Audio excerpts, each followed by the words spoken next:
gamers are helping ruin games.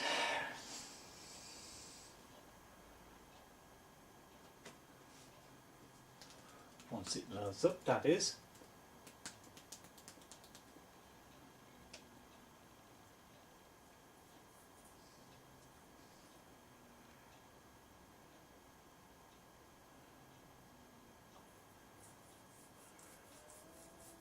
Franchise has evolved from a tactical. Probably about 10% of viewers will now dislike the video without watching any further, and that's fine. We call it.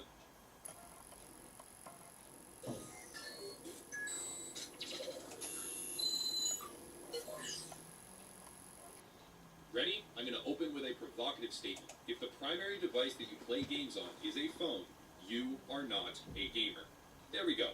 Probably about 10% of viewers will now dislike the video without watching any further, and that's fine. We call them the filthy casuals, if you will. They don't like harsh opinions. They don't like hearing the truth. They don't like spending 6 hours on a raid to get the best rewards in the game.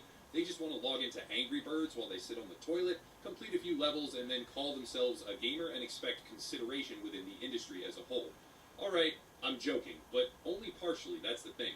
The casualization of games is all too real, and today I want to explore why it is happening and how far it has already come.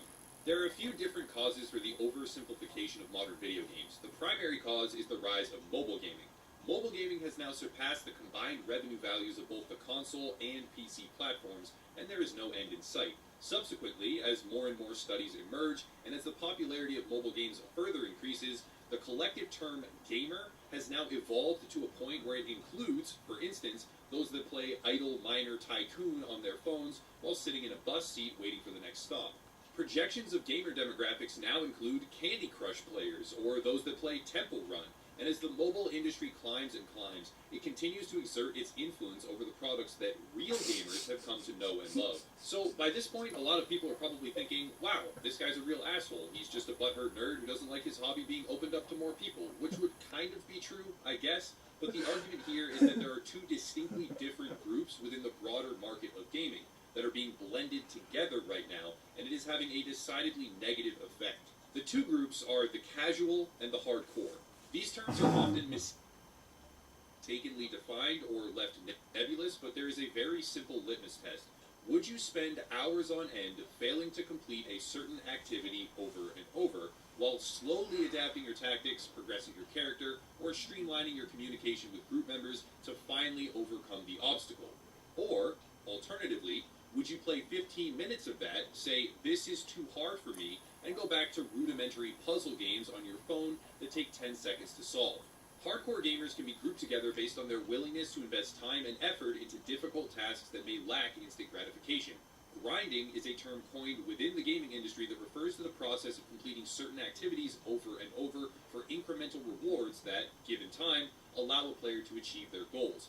If you embrace that term, understand its necessity and the mindset required for it, you are a hardcore gamer. It does not matter if you devote 1 hour per day or 12 hours per day. Hardcore is a mindset, not a time check. If you do not understand the necessity or value of grinding, if you view each game you enter through the lens of why can't I just have the rewards right now, why do I actually need to do something for them, then you are a casual. Again, time is not a restrictive factor. You could play 10 hours per day bouncing from game to game, playing a few minutes, getting frustrated, bored, and quitting, and you would still be a casual gamer. With the mobile industry booming and the casual audience growing faster than ever before, game development studios are attempting to capitalize on this new potential audience. And as they try, games that once held difficulty, satisfaction, and value become pale shadows of their former selves. And many new titles released become childlike, oversaturated blobs of color that fork over rewards faster and faster, intent on keeping children and casuals interested just long enough to rake in the profits. Children and casual gamers, for the most part, believe in instant gratification and often have far less patience than hardcore players. This leads them to be susceptible to microtransaction shops and loot boxes, which further degrades the industry as development teams cater to their preferences with increasing consistency. On the flip side, decisions are often made to increase the grind for that small remaining group of hardcore players, to take what would have been a respectable timetable for earning rewards and jack it up to such a height that even the most hardcore grinders will likely consider forking over some extra cash to speed things up. and therein lies the true horror of casual versus hardcore. Think of a game like World of Warcraft. The once unimpeachable industry titan has slid so far it is nearly unrecognizable. To be clear, by comparison to other MMOs of the time and before, World of Warcraft was already casualized to some degree, but even then it still had a very different face then and now. Any players out there who played vanilla World of Warcraft will attest to how, compared to today, relatively speaking, how difficult it truly was. The leveling process was a legitimate grind. Dungeons held real difficulty, and raids were a task unlike any other, where most groups and guilds failed again and again. But success felt euphoric and gave a sense of accomplishment that to this very day remains a highlight in many gamers' lives. I remember working for days to earn gold. Gold mattered. Gold actually meant something. Getting your fastest mount was one of the most satisfying moments in gaming history. But jump forward through time, past the various expansions, past the casualization, past the deterioration of Blizzard and the rise of casuals within the industry, and what do we have? A game that is nearly unrecognizable. Gold is now meaningless. High-level characters can simply be bought for real-world dollars rather than taking days or weeks of grinding to produce. Raids have become easier and easier, so much so that public groups thrown together by a matchmaking feature can now complete them, a feat that never would have been possible in the early days. And all this is not wrong on principle. Expanding the accessibility of a game to bring in a larger player base is not wrong in and of itself, but doing so to the detriment of your existing and loyal fans, that is wrong. Now take a look at the Halo and then the Destiny franchises. Halo holds some of the most positive memories in all of gaming for me. And again, I know my own audience. This isn't a channel targeted at children. Something like 95% of my viewers on videos are ages 18 plus, the largest selection being into their 20s and then their 30s. Many of you will remember the Halo games. And when I say the Halo games, I mean like Halo 2 and 3 mostly. Playing the campaign on the hardest setting, it was a task. It was difficult. And it was a symbol of respect, at least among my own friend group, when someone could complete missions on Legendary with ease. Then jump forward to Destiny and subsequently Destiny 2. Destiny 2 is one of the most casualized experiences I have ever seen in my entire life. The campaign was short and painfully simple. The final boss was basically a freebie with infinite supers where you just base rolled him without any effort whatsoever. Enemies walk right at you, slowly, methodically, missing more than half their shots for no reason at all. Public events were some of the simplest, easiest, and fastest activities in the game and gave higher rewards than anything else at all. Within days, players had most, if not all, of the exotics in the game, a feat that never would have been possible in Destiny 1. It would have taken 10 times as long in the original game, and it just underlines how casual the game has become. Within the Destiny franchise, very few players actually end up completing a raid, something like 1 in 5 even, which is explained by the fact that the raids are the last remaining bit of difficult content in the game, but even then, a mediocre group of hardcore gamers can come together and get a raid done through sheer force of will after maybe a day or two of lengthy sessions. Compare Destiny raids to the difficulty once held by World of Warcraft, and it is no contest at all. Destiny lacks roles, has simplified abilities, and every Guardian can do every task. The game lacks most of what made previous cooperative raiding difficult in other titles, because you don't need to pick your ability bar, learn your skill rotation, understand your exact role, and heal certain players at certain times while juggling aggro, crowd control, and various other mechanics too. A raid of similar difficulty to Destiny 2's would have been cannon fodder for gamers even a few years prior, and yet a relatively small percentage of contemporary players have even completed one. This again speaks to the blending of audiences and the identity crisis that modern games have. They want the profits and the player base size of the mobile market, but are attempting to string along their original loyal fans and maintain the core demographics favor that has supported them for so long. Now let's shift gears and take a look at Call of Duty. Over the years, the franchise has evolved from a tactical, fast-paced, strategic first-person shooter, where map knowledge, positioning, and player skill were key, to a veritable slot machine, where players spawn, run, and either get a quick kill on an unaware target, or are themselves the one killed from behind.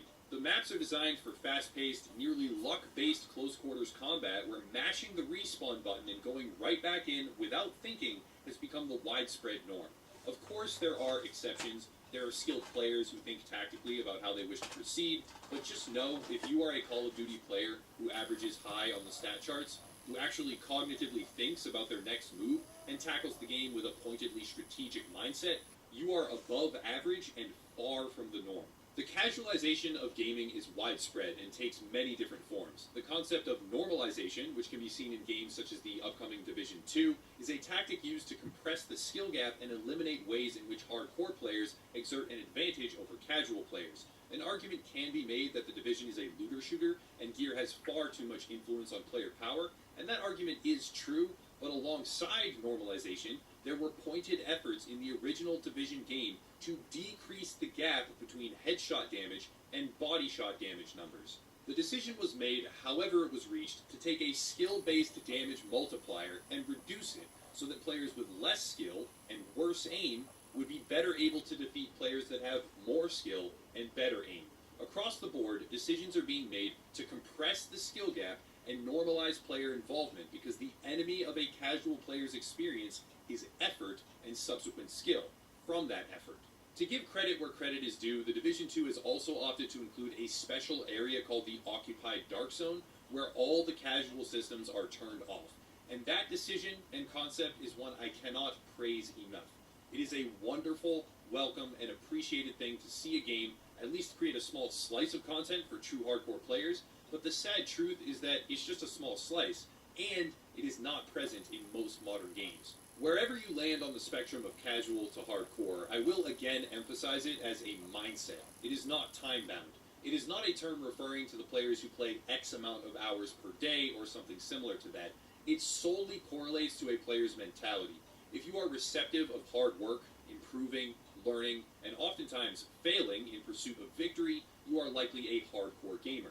If you are impatient, motivated by instant gratification with no desire to sink in effort or work to acquire rewards, if you have the expectation that anything difficult for you to overcome needs to be reworked or removed from the game entirely, whatever game it is that you play, you are likely a casual. And if all you play is mobile games on your phone, you're not even a gamer, and this does not correlate to you because you simply don't count and should not be considered when it comes to the balancing of PC and console games. Anyways, that's about it for today. I'm sort of excited to see how the feedback on this video shapes up, honestly. It'll be very interesting to say the least. But yeah, I'll wrap it up there. If you want to support the channel, check out the links down below. We have new esports merchandise with custom name, gamertag, and number, plus some other stuff. Then it goes into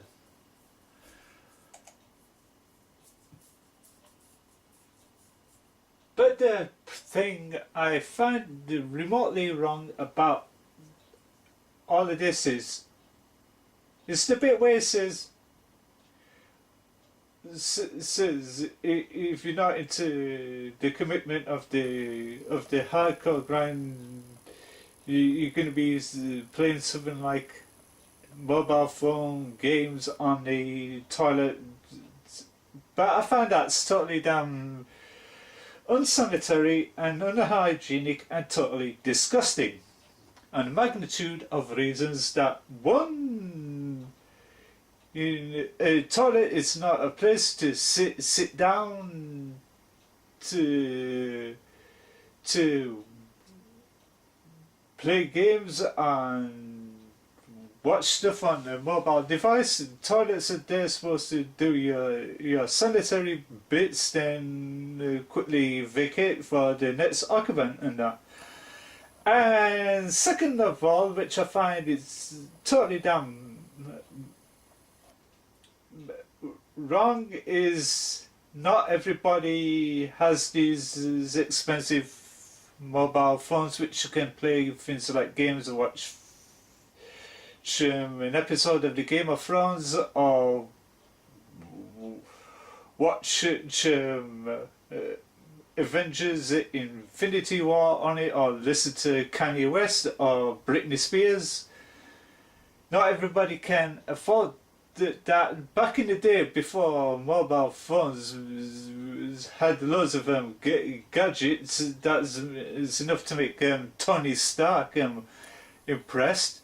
Mobile phones in the past was originally, you only had one or two functions: either you call people or write text, one way or another. But the whole encroaching issue about this is, yes, it's a common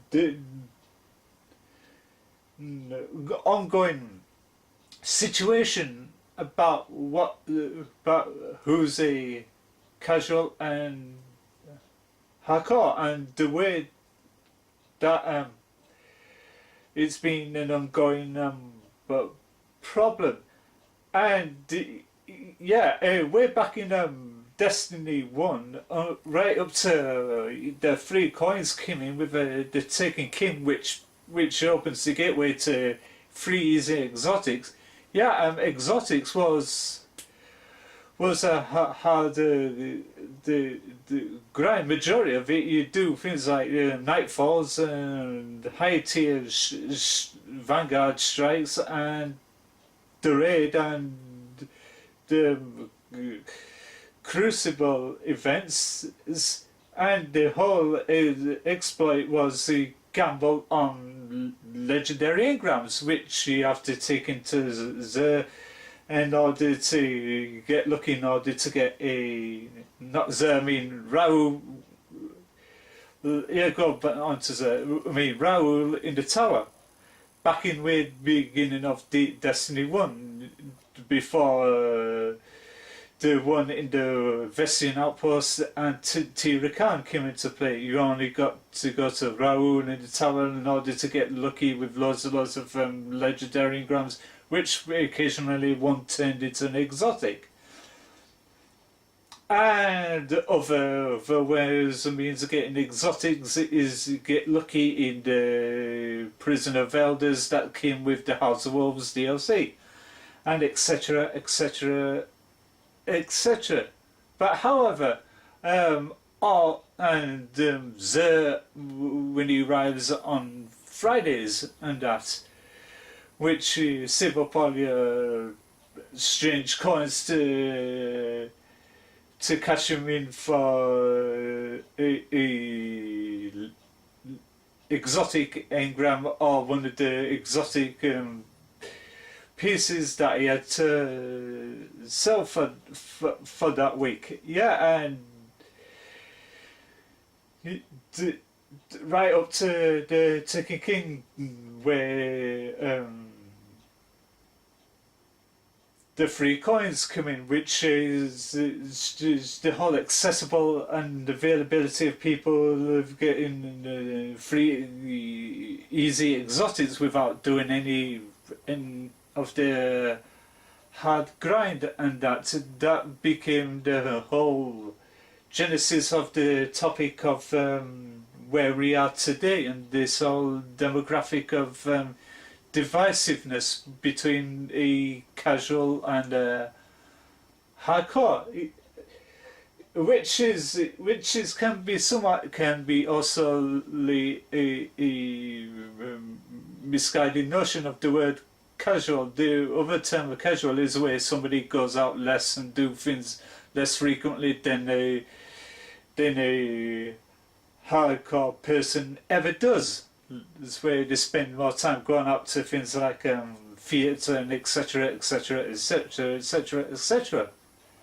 It's been a tapped-on kind of situation when they introduced the free of coins in the Taken King. It was not well received amongst most of the percent of the dedicated Destiny YouTubers that was cause of that to get rid of them. But however, they did integrate them into Destiny 2 for a while, but those aren't available anymore. They've been somewhat taken out because one, it was a great disaster bringing them in, and two, there wasn't working to the full effect.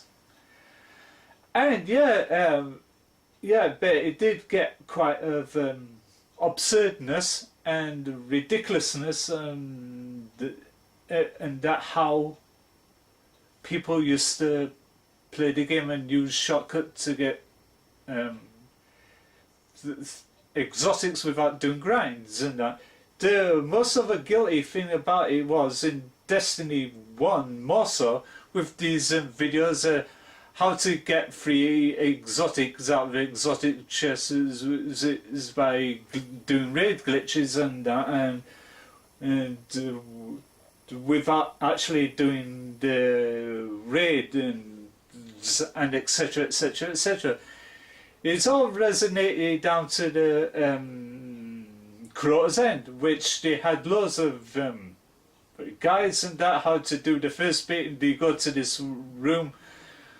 One side there was this chest, it guarantees you a free exotic without doing the raid and that, which is kind of the start of the whole civil war in this community between the hardcore and the casual, and that which is culture clashing until this very day. Yeah, it's a deep concerning situation we are in. But what will be, will be. There's not a lot of anybody can really do to prove it. Like if you swing it one way, you're gonna make it way too easy, and if you swing it the other way, you're gonna make it too hard. There's no equilibrium and balance in between. The Fireteam chat host CJ Gibson tapped on this in an episode about weeks ago. Says about swinging to the right or to the left. There's no in between. You can't please everybody, and by rightly true, he was completely right, and etc etc. But it's something we all have to get on with and to try to do our best.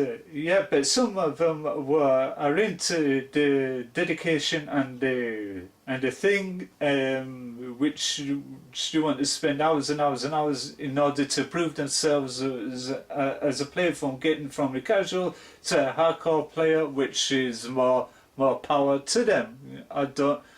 I have no gripes about that. I have no gripes about people that want to spend less hours into the game and don't want to continue forward and go to something else. The divine examples was Shadow of the Tomb Raider, in which she can set your difficulties to mix. You can have exploration hard, defense normal, and puzzle solving easy, and etc etc etc. There was something mixture and something for everybody. That Crystal Dynamics and Square Enix, along with IDOS Montreal, excelled in that. They got it all sussed out, so there was none of this decisiveness and that. But when it comes to server-led based games like World of Warcraft or Destiny, it's very hard to implement that system, and it's very hard to please both sides of the community. You got to do it one way or another. And that's the whole common indictment what we are in today. So yeah, most of the things are interesting what upper echelon gamers said about this issue. Yeah, it's a fundamental issue, and etc etc etc. It's something that we all have to cope and make do until along come Destiny 3 comes along. They might decide to improve on that. Now the Bungie is a separate entity from Activision, and etc etc etc. Yeah, it was a great education and learning curve. What I learned from this reaction, I know it was a bit glitchy in between, and that sorry, I apologise. There's not a lot I can do about that. Yeah, and this was a great interesting video to do. I'll leave the description link to the original video below if you want to watch it, of course. All credit goes to upper echelon gamers for this video about casual and mobile gamers are helping ruin games. And this is me being Frankie cross smales. Whoever you are in the world, stay safe, fairly well, may the force be with you, and I see you starside, and keep up the fight of the good fight. Avenger Knights and Guardians of the Destiny.